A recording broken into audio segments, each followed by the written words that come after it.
నమస్తే welcome to four sides TV నేను అంజలి ముందుగా హెడ్లైన్స్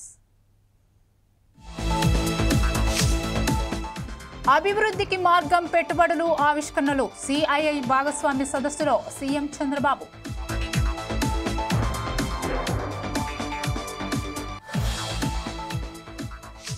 ఏపీలో స్టీల్ రంగంలో పెట్టుబడులకు జపాన్ కంపెనీల ఆసక్తి సీఎం చంద్రబాబుతో జపాన్ రాయబారి ఓనో కేయిచ్ భేటీ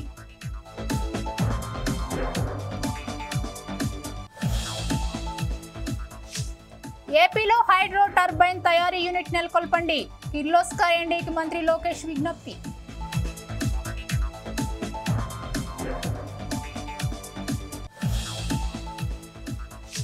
భద్రాద్రి కొత్తగూడెంలో ఎంఈఓ హెచ్ఎం మధ్య ఘర్షణ ఎంఈఓ మాచర్ల ఉమాశంకర్ పై దాడికి పాల్పడిన శంకర్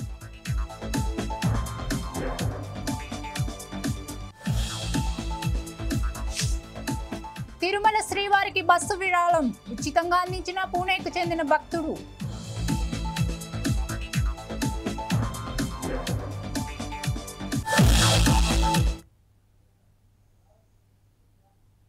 ఇక డీటెయిల్స్ లోకి వెళ్తే భద్రాద్రి కొత్తగూడెం జిల్లాలో ఎంఈఓ ఉపాధ్యాయుడికి మధ్య ఘర్షణ జరిగింది. ఇల్లందు సుభాష్ నగర్ ఉన్నత పాఠశాలలో హెచ్ఎం శంకర్ ఎంఈఓ మాచర్ల ఉమాశంకర్ పై అదే దాడి చేశారు. ఈ దాడిలో ఎంఈఓకి గాయాలయ్యాయి. కాగా ఉపాధ్యాయుడు శంకర్ దుష్ప్రవర్తనపై ఎంఈఓ పోలీసులకు ఫిర్యాదు చేశాడు. వైద్య పరీక్షల నిమిత్తం ఇల్లందు ప్రభుత్వ వైద్యశాలకు వచ్చిన ఎంఈఓ మాట్లాడుతూ సాయంత్రం పెట్టాల్సిన సంతకాన్ని ఉదయమే శంకర్ పెడుతున్న తీరును ప్రశ్నించానని చెప్పారు.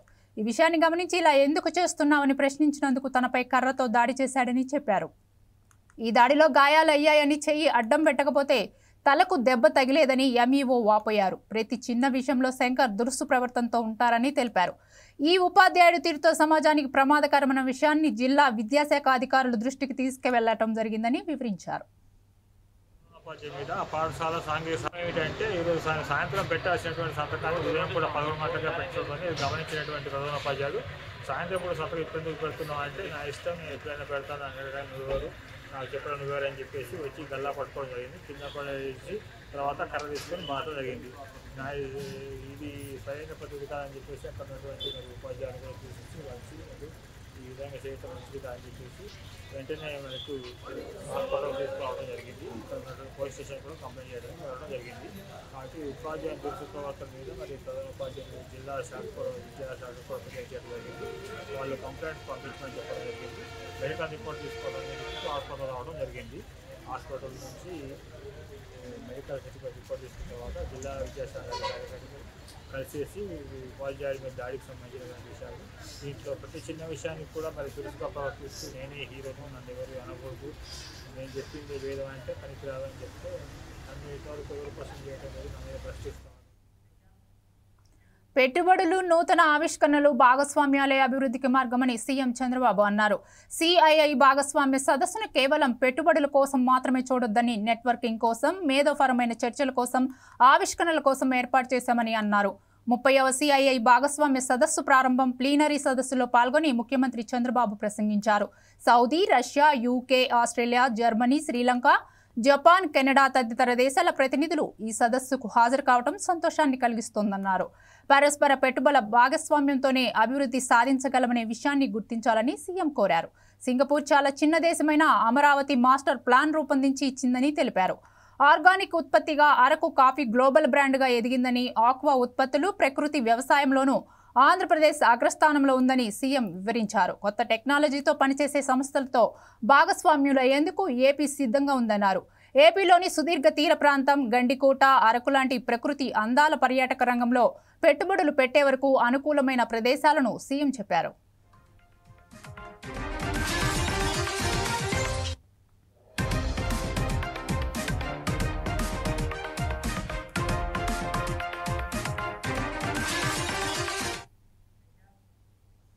ఇక ఆంధ్రప్రదేశ్లో స్టీల్ రంగంలో పెట్టుబడులు పెట్టేందుకు జపాన్ ఆసక్తిగా ఉందని ఆ దేశ రాయబారి ఓనో కేయిచ్ తెలిపారు. విశాఖపట్నంలోని సిఐఐ పార్ట్నర్షిప్ సమ్మిట్లో భాగంగా ముఖ్యమంత్రి చంద్రబాబు నాయుడుతో ఓనో కేయిచ్ భేటీ అయ్యారు. రాష్ట్రంలో పెట్టుబడులు ఉన్న అవకాశాలపై వీరిద్దరూ చర్చించుకున్నారు. ఈ మేరకు స్టీల్ రంగంలో పెట్టుబడులు పెట్టేందుకు తమ దేశంలోని పారిశ్రామికవేత్తలు ఆసక్తిగా ఉన్నారని కేయిచ్ సీఎంకు వివరించారు. జపాన్ ఫార్మా రాజధాని కోయామా మాదిరిగానే ఏపీని ఔషధ రంగంలో అగ్రగామిగా నిలిపేందుకు జపాన్ సహకారం అవసరమని ముఖ్యమంత్రి చంద్రబాబు కోరారు.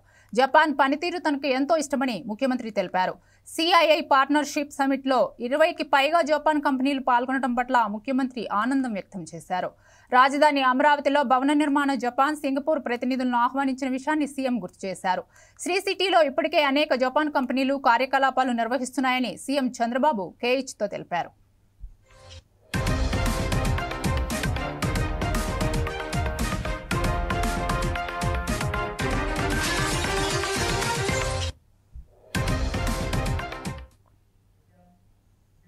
ప్రపంచ మానవాళిని కోవిడ్ వంటి మహమ్మారి నుంచి కాపాడిన అంతర్జాతీయ స్థాయి వ్యాక్సిన్ తయారీ సంస్థ Bharat Biotech managing director Suchitra Ella, chief development officer Raches ఎల్లాతో ఏపీ మంత్రి నారా లోకేష్ భేటీ అయ్యారు. భారత్ బయోటెక్ సంస్థ Covaxin, rota virus, typhoid vaccine, Jenvac వంటి వ్యాక్సిన్లను తయారు చేసి ప్రపంచవ్యాప్తంగా 80 దేశాలకు సరఫరా చేస్తోంది. సుమారు 3,000 కోట్ల వార్షిక ఆదాయం కలిగిన ఈ సంస్థ వ్యాక్సిన్ల తయారీలో భారత్లో టాప్ 3లో ఒకటిగా ఉంది. Africa, south east Asia, Latin America వంటి దేశాలకు ప్రధానంగా వ్యాక్సిన్ ఎగుమతి చేస్తోంది. ఈ నేపథ్యంలో ఆంధ్రప్రదేశ్లో వ్యాక్సిన్ తయారీ యూనిట్ నెలకొల్పాలని మంత్రి నారా లోకేష్ కోరారు. మంత్రి విజ్ఞప్తితో స్పందించిన రేచస్ ఎల్లా ప్రస్తుతం తాము మలేరియా, చికెన్ గున్యా, చికా వైరస్ వంటి పాండమిక్ వ్యాధులను వైరస్ తయారీపై పరిశోధనలు సాగిస్తున్నట్లు చెప్పారు. ఆంధ్రప్రదేశ్ ప్రతిపాదనలను పరిశీలిస్తామని తెలిపారు.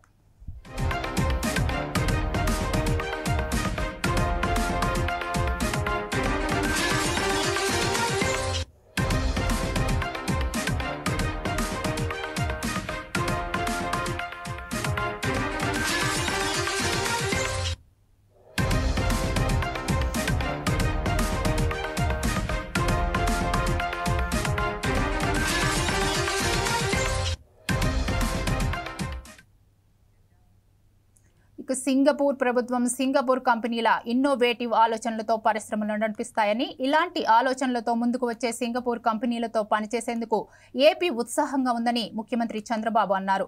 సింగపూర్ హోంశాఖ మంత్రి షణ్ముగం సమక్షంలో సింగపూర్ ప్రభుత్వంతో ఆంధ్రప్రదేశ్ ప్రభుత్వం ఒప్పందం కుదుర్చుకుంది. ఈ మేరకు మంత్రి నారా లోకేష్ సింగపూర్ విదేశీ వ్యవహారాలు, ట్రేడ్ ఇండస్ట్రీ మంత్రి గాన్ సోహాంగ్ ఒప్పంద పత్రాలను ఇచ్చి పుచ్చుకున్నారు. Urban governance, real time, digital governance, transformation, సుస్థిరాభివృద్ధి అంశాలపై అవగాహన ఒప్పందం కుదిరింది. ఈ సందర్భంగా మాట్లాడిన సీఎం చంద్రబాబు, ప్రపంచానికి అభివృద్ధి మోడల్గా మారిన సింగపూర్ అంటే తనకు అమితమైన అభిమానమని అన్నారు. అత్యంత బలమైన పబ్లిక్ పాలసీలు ఆ దేశంలో అద్భుతమైన అభివృద్ధికి కారణమయ్యాయని తెలిపారు. ఉమ్మడి రాష్ట్రంలో హైదరాబాద్ అభివృద్ధిలో భాగమయ్యాయని, ఇప్పుడు మళ్లీ అమరావతిని నిర్మించే భాగ్యం కలిగిందని సీఎం అన్నారు. అమరావతి బృహత్ ప్రణాళికను రూపొందించి ఇచ్చిన సింగపూర్కి ధన్యవాదాలు తెలిపారు.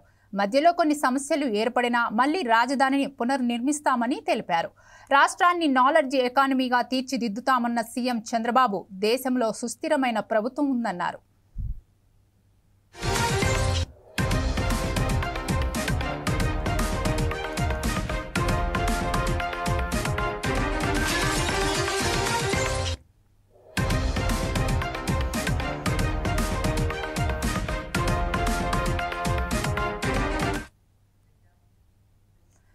Kirloskar brothers limited MD Alok కిర్లోస్కర్తో రాష్ట్ర విద్య, ఐటీ, ఎలక్ట్రానిక్స్ శాఖల మంత్రి నారా లోకేష్ భేటీ అయ్యారు. Andhra Pradesh green hydrogen valley, renewable energy లక్ష్యాలకు అనుగుణంగా హైడ్రో టర్బైన్లు, సౌర పంపింగ్ వ్యవస్థల తయారీ యూనిట్ని ఏపీలో ఏర్పాటు చేయాలని కోరారు. నీటిపారుదల, మున్సిపల్ నీటి సరఫరా, పారిశ్రామిక వినియోగానికి కీలకమైన వర్టికల్ టర్బైన్ పంపుల కోసం ఏపీలో ఒక ప్రత్యేక ప్లాంట్ను స్థాపించాలని విజ్ఞప్తి చేశారు.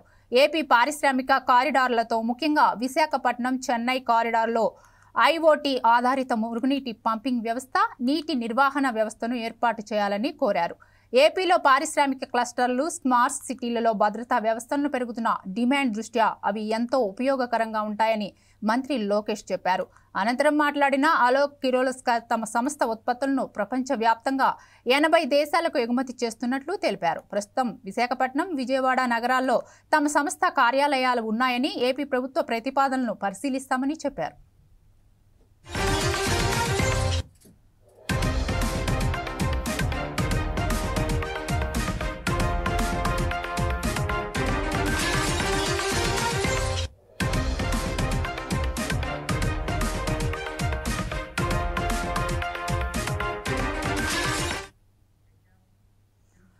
ఆంధ్రప్రదేశ్ను గ్రీన్ హైడ్రోజన్ వ్యాలీ ఆఫ్ ఇండియాగా నిలపటమే లక్ష్యంగా ముఖ్యమంత్రి చంద్రబాబు నాయుడు కూటమి ప్రభుత్వం ముందుకు వెళ్తుందని ఇంధన శాఖ మంత్రి గొట్టిపాటి రవికుమార్ స్పష్టం చేశారు.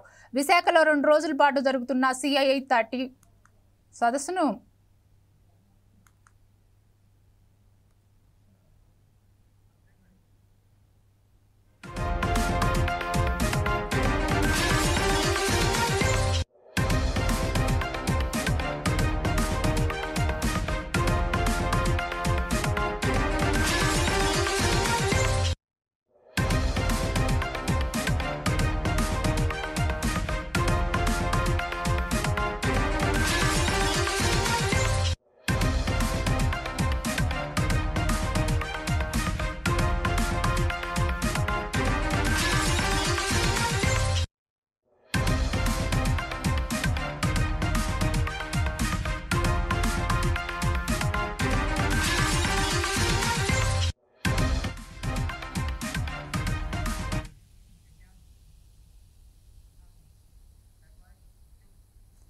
విండ్, సోలార్, హైబ్రిడ్ ప్రాజెక్టులు, గ్రీన్ హైడ్రోజన్, గ్రీన్ అమోనియా లాంటివి ఎక్కువగా పెట్టుబడులు వచ్చినట్లు మంత్రి గొట్టిపాటి తెలిపారు. దేశ విదేశాలకు సంబంధించిన పలు ప్రముఖ దిగ్గజ సంస్థలు ఈ పెట్టుబడుల్లో భాగమయ్యాయని ఆయన హర్షం వ్యక్తం చేశారు. దేశ పునరుత్పాదక ఇంధన రంగంలో గేమ్ చేంజర్గా మారిన AP integrated clean energy policy 2024 ద్వారానే సీఎం చంద్రబాబు నాయకత్వంలో రాష్ట్రంపై పెట్టుబడిదారులకు మరింత విశ్వాసం పెరిగిందని తెలిపారు.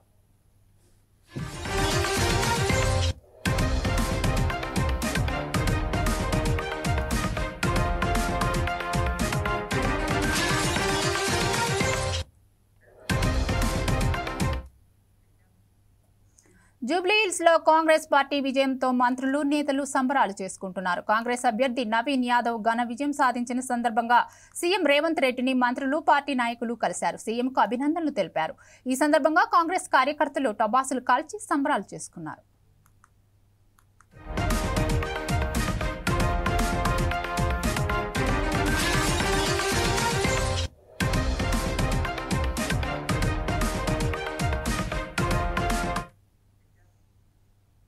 మత్స్యకారులకు తెలంగాణ రాష్ట్ర ప్రభుత్వం అన్ని విధాలుగా అండగా ఉంటుందని రాష్ట్ర రవాణా శాఖ మంత్రి పొన్నం ప్రభాకర్ అన్నారు.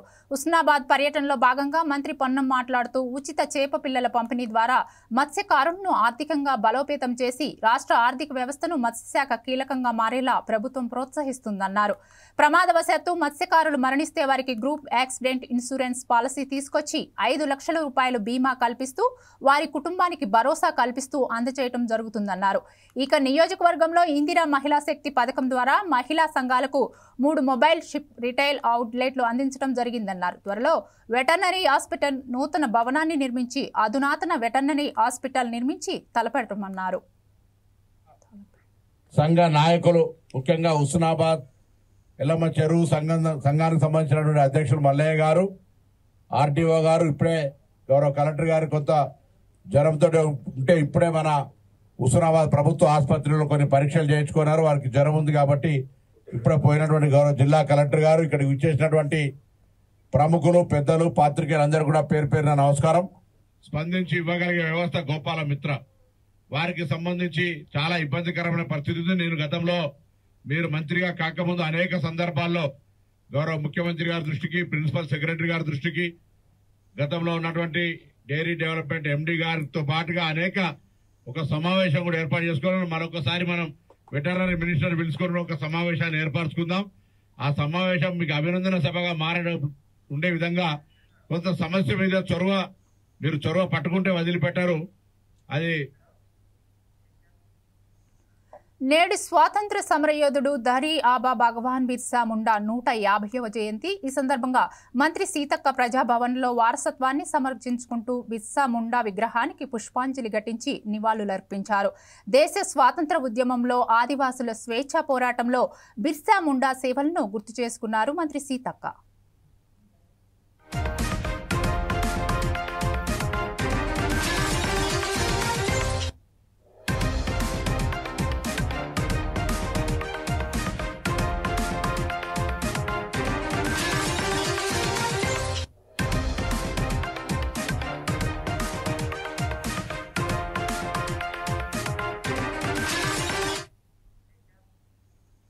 మంచిర్యాల జిల్లాలో జాతీయ వయోవృద్ధుల దినోత్సవం ఘనంగా నిర్వహించారు. జిల్లా కేంద్రంలోని ఐబీ చౌరాస్తా నుండి బెల్లంపల్లి చౌరాస్తా వరకు ర్యాలీ కార్యక్రమాన్ని బిల్లా కలెక్టర్ కుమార్ దీపక్ జెండా ఊపి ప్రారంభించారు. ఈ సందర్భంగా ఆయన మాట్లాడుతూ దేశంలో వృద్ధుల సంఖ్య గణనీయంగా పెరిగిందని, వచ్చే కొన్ని సంవత్సరాల్లో 20 నుంచి 25% వరకు మరింత వయోవృద్ధులు పెరిగే అవకాశం ఉందన్నారు. తల్లిదండ్రులను వృద్ధాప్యంలో పోషించే బాధ్యత పిల్లలపై ఉందని, తప్పకుండా ప్రతి ఒక్కరు కూడా తమ బాధ్యత నిర్వర్తించి తల్లిదండ్రులను వృద్ధాప్యంలో అండగా ఉండాలని సూచించారు. వృద్ధాప్యంలో ఉన్న వారికి కేంద్ర రాష్ట్ర ప్రభుత్వాలు సంక్షేమ పథకాలతో పాటు హక్కులను కూడా కల్పించిందన్నారు. వాటి గురించి ప్రతి ఒక్కరూ తెలుసుకునేందుకు ఈ అవగాహన ర్యాలీ నిర్వహించామన్నారు. కార్యక్రమంలో మంచిర్యాల ఏసీపీ ప్రకాష్, వయోవృద్ధుల విద్యార్థులు పాల్గొన్నారు. నమస్కారం. ఈ వారం మనము డిఫరెంట్ గ్రూప్ సంబంధించిన వెల్ఫేర్ సంబంధించిన ప్రోగ్రామ్స్ పెడుతున్నాము. సో ఈ రోజు మనము సీనియర్ సిటిజన్ సంబంధించిన ర్యాలీ నిర్వహించాము. సో దానికి మెయిన్ ఆబ్జెక్టివ్స్ అంటే ఇప్పుడు లైఫ్ ఎక్స్పెక్టెన్సీ ఇంక్రీజ్ అవుతుంది. అంటే తెలంగాణలో దాదాపు 70 టచ్ అయింది. అండ్ వచ్చే కొన్ని సంవత్సరాల్లో దాదాపు 20 to 25% సీనియర్ సిటిజన్ ఉంటారు. లెజిస్లేటర్ లో సీనియర్ సిటిజన్ మెయింటెనెన్స్ యాక్ట్ సంబంధించిన ఉంది. దానిలో తల్లిదండ్రికి కొన్ని హక్కు ఉంటుంది. పిల్లలకి సంబంధించిన ఖచ్చితంగా వాళ్ళకి చూడాల్సింది, వాళ్ళు ఉన్న సొమ్మ పరంగా వాళ్ళు ఖచ్చితంగా చూడాలి. లేకపోతే ట్రిబ్యునల్స్ ఉంటుంది. ఆ ట్రిబ్యునల్స్ దానికి డిసిజన్ కూడా పాస్ చేయవచ్చు. పగడబందీగా అమలు చేయడానికి కూడా మనం అందరూ ప్రయత్నం చేస్తాం. సో ఈ ప్రోగ్రామ్ లో ఎవరైనా పాల్గొని అందరికీ నా తరఫున. భద్రాద్రి కొత్తగూడెం జిల్లా చెర్ల మండలంలోని మారుమూల గ్రామాల్లో భద్రాచలం ఎమ్మెల్యే తెల్లం వెంకట్రావు విస్తృతంగా పర్యటించారు. పర్యటనలో భాగంగా పోడు భూముల సమస్యలు, ఇందిరమ్మ ఇంటి సమస్యలపై అటవీశాఖ అధికారులతో మాట్లాడారు. ఈ పోడు సాగులో ఉన్న గిరిజనులకు న్యాయం జరిగేలా చర్యలు తీసుకుంటానని ఎమ్మెల్యే హామీ ఇచ్చారు. పోడు భూముల్లో జరుగుతున్న తవ్వకాలను వెంటనే ఆపించి అక్కడ పనిచేస్తున్న జేసీబీలను వెనక్కి తిప్పి పంపించేశారు. జేసీబీ రామయ్య నగర్లో ఇందిరమ్మ ఇళ్ల నిర్మాణానికి స్థలం అటవీశాఖదేనని అధికారులు అడ్డుకుంటుండగా వెంటనే ఫారెస్ట్ అధికారులతో మాట్లాడి సమస్యను పరిష్కరించారు. ఇందిరమ్మ పథకం కింద పట్టా వచ్చిన ప్రతి ఒక్కరూ ఇల్లు నిర్మించుకోవాలని ఎమ్మెల్యే సూచించారు.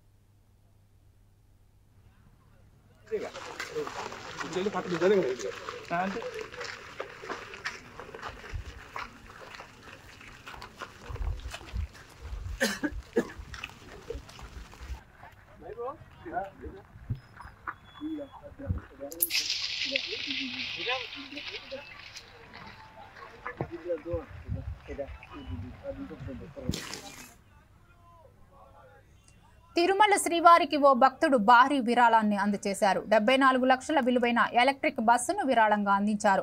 ఈ మేరకు తాళాన్ని టీటీడీ అధికారులు అందజేశారు. భక్తులు శ్రీవారికి తమకు తోచిన విధంగా కానుకలు అందజేస్తుంటారు. కొంతమంది భక్తులు బంగారం, వెండి వంటివి ఇస్తారు.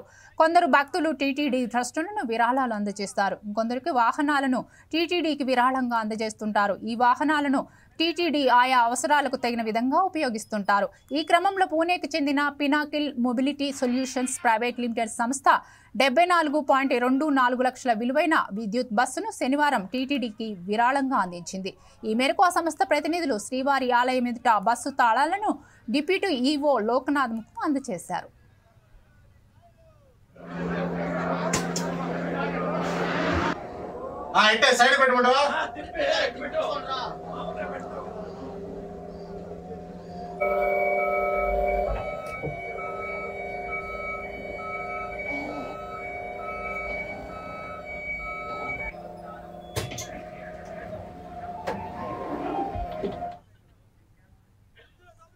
అదేవిధంగా తిరుమల శ్రీవారిని ఈ రోజు ఉదయం నైవేద్య విరామ సమయంలో కుటుంబ సమేతంగా మహిళా యువ క్రికెటర్ శ్రీ చరణి దర్శించుకున్నారు.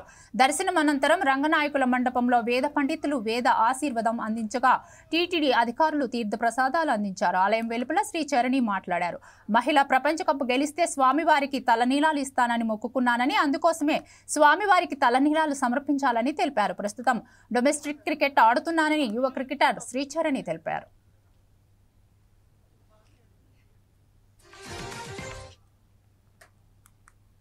దర్శనం చేసుకున్నందుకు దర్శనం చాలా బాగా అయింది. అండ్ అంటే వరల్డ్ కప్ విన్ అయినందుకు ముందు నుంచే మాకు మొక్కు ఉండింది. అందుకే తిరుపతికి వచ్చి మేము దర్శనం చేసుకున్నాం. ఇప్పుడు ఇంకా అంటే టీం రాలేదు కానీ సార్, అదంతా తెలీదు. నేను డొమెస్టిక్ ఆడతాను అంతే సార్. హ్యాపీగా ఉంది. తిరుపతిలోని టీటీడీ పరిపాలన భవన మైదానంలో రాత్రి అత్యంత వైభవంగా కార్తీక మహా దీపోత్సవం నిర్వహించారు. భారీ సంఖ్యలో భక్తులు హాజరై సామూహిక దీపారాధన చేశారు. ముందుగా ఎస్వి సంగీత నృత్య కళాశాల ఆధ్వర్యంలో మంగళధ్వని, తిరుమల ధర్మగిరి వేద పాఠశాలల ఆగమ పండితులు శ్రీ రాఘవేంద్ర వేదస్వస్తి అనంతరం దీప ప్రాశస్త్యాన్ని తెలియజేశారు. అనంతరం శ్రీదేవి భూదేవి సమేత శ్రీ వెంకటేశ్వర స్వామి వారికి, శ్రీ చతుర్భుజ మహాలక్ష్మి అమ్మవారికి, తిరుమల శ్రీవారి ఆలయ అర్చకులు వైకానస ఆగమ శాస్త్రబద్ధంగా విశ్వక్సేన పూజ, పుణ్యాహవచనం, శ్రీనివాసర్చన నిర్వహించారు.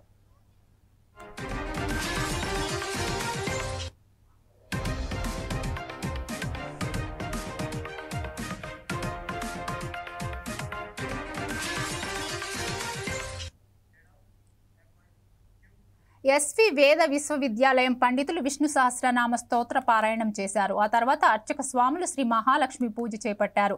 అనంతరం ఎస్వి సంగీత నృత్య కళాశాల ఆధ్వర్యంలో ప్రదర్శించిన శ్రీ లక్ష్మి ఆవిర్భావ నృత్య రూపక భక్తులను అత్యంత ఆకట్టుకుంది. తరువాత భక్తులతో దీప మంత్రం 3 సార్లు పలికిస్తూ సామూహిక లక్ష్మీ నీరాజనం సమర్పించారు. ఈ సందర్భంగా భక్తులందరూ ఒక్కసారిగా చేసిన దీపారాధనతో మైదానం వెలుగుతో నిండిపోయింది. చివరిగా టీటీడీ అన్నమాచార్య ప్రాజెక్ట్ కళాకారులు గోవింద నామాలు పాడుతుండగా నక్షత్ర హారతి, కుంభహారతి సమర్పించారు.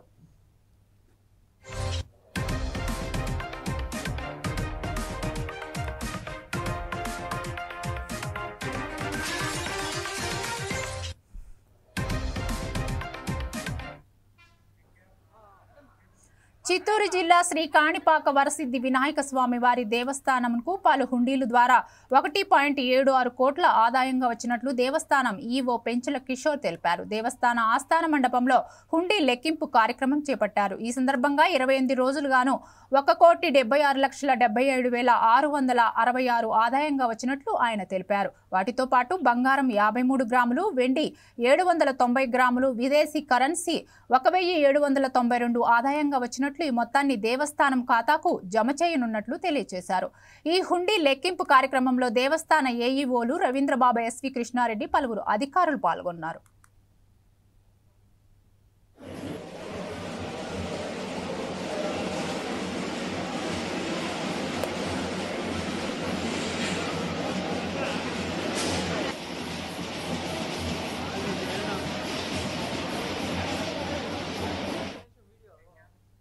ఇవి updates. Keep watching 4 Sides TV.